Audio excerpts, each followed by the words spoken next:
What's going on? It's Jason Heath, and there are so many parallels between the cello and the bass. So many areas of overlap. Yeah, they're tuned differently, they're shaped differently, we hold them a little bit differently, but there are a lot of commonalities. And one way that we're alike is in that we use these things right here, rock stops or end pin anchors or straps or something like that. There are a lot of different ways to secure your end pin, and you learn the hard way why you need to secure your end pin the first time that you slip on that marble floor, or you go into the place with the nice new wooden floors and they're horrified as you start to try to stab the floors with your sharp end pin. I think cellists have even a bit more of a challenge just because of the angle that they hold their instrument at. And anyone who's used a rock stop in the past will know the feeling of trying to take your end pin and get it exactly into that little hole and not get it and try to mess around and then finally you get it and you realize, oh, I really need to be like a centimeter over or just a hair this way or that way.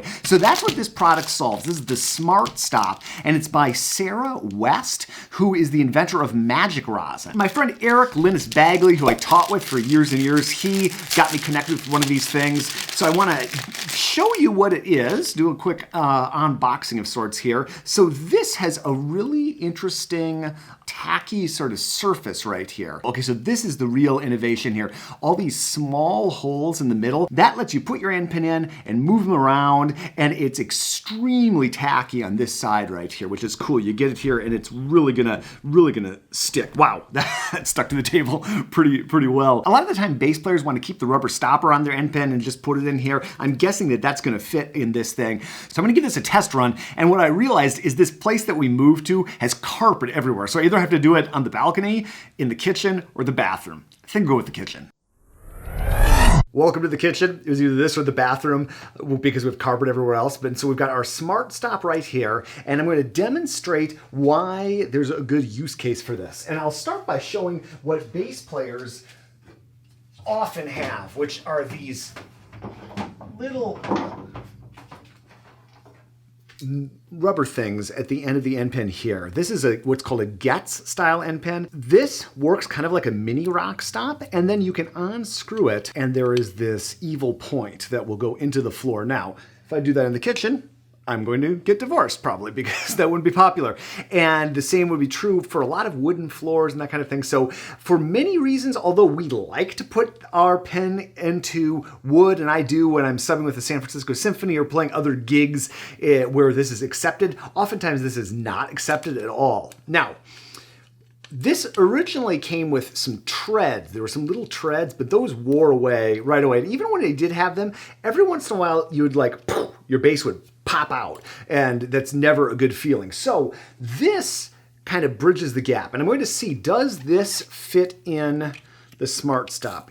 Yes, kind of. Although the reason that they designed it this way is I would take that rubber thing off, and then this will go in nice, and it has all these little spots. So the bass or cello is going to be, actually this feels great as I'm trying it. It's here, but there's no friction. Because what happens a lot, here I'll demonstrate what happens a lot. So you put down the rock stop and you find a spot on the floor, and especially with something like this, which is really sticky, we want that.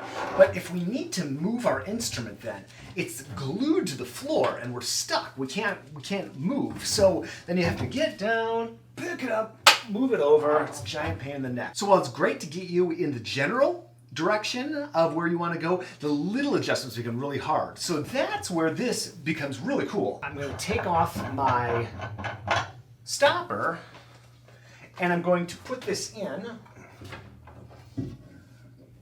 And now it's got all these tiny little holes. So I'm here, I can adjust here, I can adjust here, and I don't have to get down and move around. And I can't tell you how many hours probably I've spent with students trying to say, no, move your bass this way, move your bass this way. This really solves that problem, and it is glued to the floor. This is a good sticky surface. Because really, there is no feeling quite as annoying as not being confident in your connection with the floor. You get nervous, you get tight, your bass slips when you least expect it. It's super embarrassing and awkward. So this solves a problem that we have all struggled with in the bass world. I had not heard of this company. I'm assuming that they are new, but yeah, magic rosin and Sarah West is the inventor. Nice job, Sarah. This is really cool. We'll see how this holds up over time. This does remind me a bit of the black hole. Is that what it's called? It's the thing that I've ordered 20 of in my life and lost them all. Those black holes do tend to, they have a very hard plastic, and that does tend to kind of drill down. I don't think I've ever really seen very many black holes go bad completely, but they get pretty ratty. So we'll see as I finally start playing some gigs, not in a carpeted space. But this is going in the base case. This is getting used.